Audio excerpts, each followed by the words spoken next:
La guerra dels botons, avi. Mentre plegava amb branquillons, vaig veure una cosa petita que sobresortia del fang. Vaig ajupir-me per collir-la. «Deixa-m'ho veure!», va cridar en Jurek. «Jo ho he vist abans», cosa que no era veritat. Em vaig girar, donant-li l'esquena, fins i tot quan em vaig acostar aquella coseta als ulls. «Què és?», va demanar en Jurek. «Va!». Pel que em va semblar, no era res més que un botó. Un botó normal i corrent, vell i rovellat.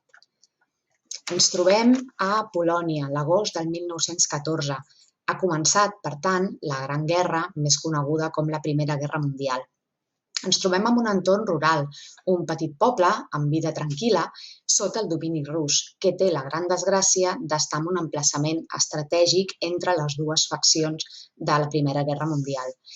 En el moment en el que comença la novel·la, un país de la facció contrària, Alemanya, bombardeja l'escola del poble i expulsa els russos, però els russos no es quedaran pas igual. En aquest entorn rural, una colla de 7 amics, ben diferents entre ells, viuran molt a prop la guerra. No només la Gran Guerra coneguda per tots, sinó que també es veuran immersos en una guerra molt més personal. El que comença com una juguesca per aconseguir els millors botons dels uniformes dels soldats acaba esdevenint una espiral de rivalitat entre els dos personatges principals, en Jurek i en Patrick. Aquesta història ens introdueix de ple en el sense sentit que té qualsevol guerra.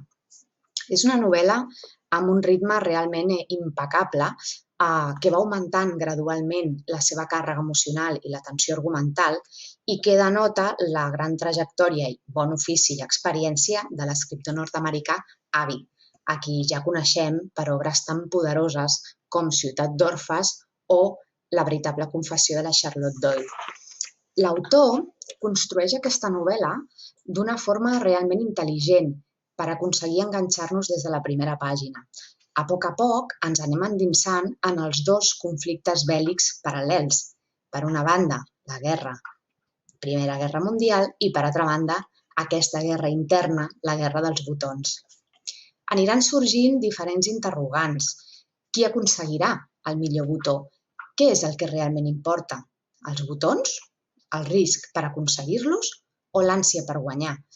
Qui guanyarà les guerres? I què passarà amb les dues faccions oposades? Quines conseqüències tindran aquestes guerres? Quines víctimes innocents es cobrarà?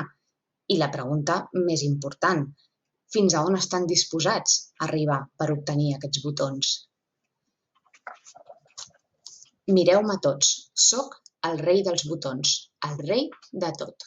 Us encantarà aquesta novel·la.